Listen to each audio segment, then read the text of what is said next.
All right, so this is number 3 of the video series. So we're inside the car. It's hot outside. Windows are up. They're about to come down. Let's talk about the startup. So I have 2 keys for the car. Second key, key number 1 or number 2, is literally brand spanking new. It's never been used. It hasn't even been dropped.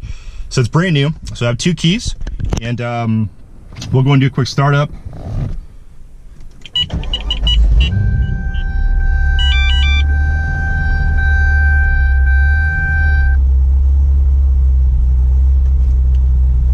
Go and turn the AC on.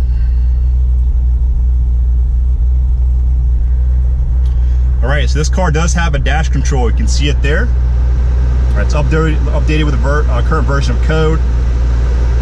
It's got 8 pages that are custom set up. Very easy to change those. I typically monitor IAT2s and air fuel ratio. This does have a PLX or PLX wideband that's installed down there behind the panel. All right, so that's reading off of that. The car was tuned remotely by the famous Greg Kong, the Kong Performance. I was on the street driving it. We did a 93 tune, and then turned around, emptied the tank, and did an E85 tune. The Dashtronic is controlled by the down arrow button here. All right, so when you press it, we'll cycle through some pages. Page number 2 is boost. Page number 3 is ethanol content. You can see here 75% E content, engine temperature 109 degrees. After that, I have a couple things set up. I don't really watch these. These are completely configurable. So knock at 0 degrees. Battery voltage misfires. I mean, look at that. It may seem low, but it's because I'm setting auto with the AC on. Page 6, fuel to empty. Outside temperature. That probably has to be fixed because the outside temperature is not 90. It's 92. Page 7, left rear tire pressure. So when at the track, you can take a look at that. Page 8, oil pressure, oil temperature, back to page 1. All right, so pretty slick. Typically I ride around with it here. Otherwise, you can see the gauges are 100% operational. All right, so I'm just gonna full tank of gas. We'll take care of that. All right, pretty simple. Go to the radio. This is what it looks like. If you care to see it. I don't have my phone plugged in. Essentially, you've got different apps natively do it, Bluetooth, iPod, USB. Technically, you can do HDMI and actually mirror off your phone. That's pretty slick. If you want to watch YouTube videos where you're driving, it's wired for that. Overall radio, factory stereo. That's what it looks like.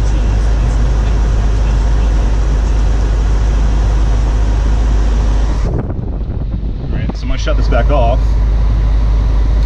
So you can hear right now with the actual window switch here. Right, so the window switch is pretty cool, the dash logic. This controls the valves opening, closing. So that's open.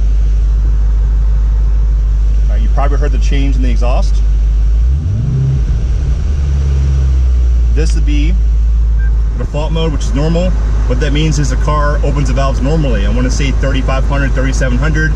If you're on the gas, a certain throttle position sensor kicks in and it opens the valves, or you can go straight up hard code quiet mode, which is that. Right, so quiet mode is the right hand side. These still work, you can still adjust your mirrors, but this is if you're cruising. This car to me has very little drone. It's got the Coach 2-inch headers, NX pipe. Again, maybe I'm not fussy, but it's not bad at all. I mean, right now it's pretty quiet. Let's take the windows down.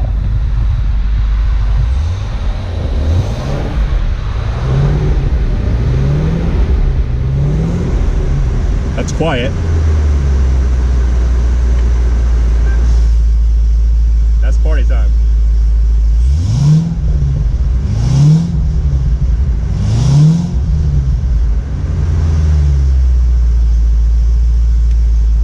All right, last thing we'll talk about, because I didn't catch it on startup, is the mileage. So let's double check that. I think I posted 19.7, but I've driven a couple times, keep everything nice and moving, keep the fuel going. Don't let the car sit on the drag radials. So I'll shut it down.